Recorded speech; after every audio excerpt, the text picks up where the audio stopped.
আজকের রেসিপি কুলফি মালাই আইসক্রিম। আসসালামু আলাইকুম এভরিওয়ান, কেমন আছেন সবাই? আশা করি সবাই ভালো আছেন। এই আইসক্রিমটা বানানোর জন্য আমি চিনি দিয়ে ক্যারামেল তৈরি করব। তার জন্য গ্যাসটা অন করে দিয়ে একটা পাত্র বসিয়ে দিয়েছি আর তাতে দিয়ে দিয়েছি চিনি। চিনিটা চারিদিকে ছড়িয়ে দিলাম। তারপরে কিছুক্ষণ পরেই চিনিটা গলতে শুরু করেছে। আমি আবারও একটু নাড়িয়ে দিলাম। এবার চিনির কালারটা পুরোপুরি চেঞ্জ হয়ে গেছে। তারপরে আমি ভালো করে নাড়িয়ে দিলাম। এখানে গ্যাসটা একদমই লো ফ্লেম রাখতে হবে। তারপরে এর মধ্যে আমি অল্প একটু পানি অ্যাড করে দিলাম। অল্প একটু পানি না দিলে ক্যারামেলটা পুড়ে যেতে পারে, তাই জন্য আমি পানি দিয়ে দিলাম। এবার আমি দিয়ে দেব দুধ।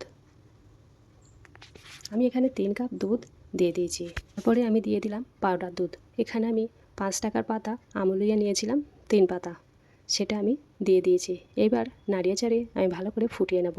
ফুটিয়ে ফুটিয়ে এটা একটু কমিয়ে নেব। আচ্ছা, এখানে দুধটা ততক্ষণ পড়তে থাক, আমি তার মধ্যে অন্য কাজ সেরে নেবো। এখানে আমি কয়েকটা বিস্কুট নিয়েছি, যে কোনো বিস্কুট নিতে পারেন। অ্যালমন্ড নিয়েছি, কাজু বাদাম নিয়েছি আর এলাচ নিয়েছি। এলাচ দিলে এর ফ্লেভারটা অনেক সুন্দর আসে। তারপরে আমি একটা মিক্সিং বোলের মধ্যে এগুলো সব একে একে দিয়ে দেবো। এই সব উপকরণগুলো আমি একটা মিহি পাউডার করে নেব। এবার এটা দুধের মধ্যে দিলে খেতে অনেক টেস্টি হয়। এখানে দুধটাও ফুটে ফুটে অনেক কমে গেছে। এবার আমি এর মধ্যে দিয়ে দেব। দিয়ে ভালো করে নাড়িয়ে চাড়িয়ে আবারও কিছুক্ষণ ফোটাতে থাকবো।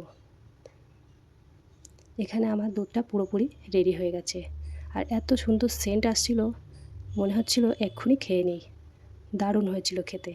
তারপরে আমি একটা কন্টেনার নিয়ে নিয়েছি, আপনারা যে কোনো কন্টেনার নিতে পারেন। এবার আমি এই কন্টেনারের মধ্যে তৈরি করে রাখা দুধটা ঢেলে দেবো।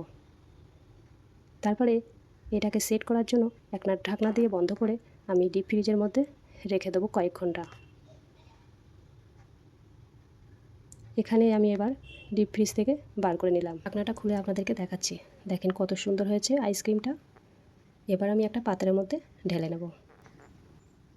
তারপরে আইসক্রিমটা উল্টে দিয়ে আমি কিছু এখানে ড্রাই ফ্রুট কুচি কুচি করে রেখেছিলাম, সেটা চারিদিকে আমি সাজিয়ে দিয়ে আর একটা ছুরির সাহায্যে আমি এবার আইসক্রিমটা পিস পিস করে কেটে নেব।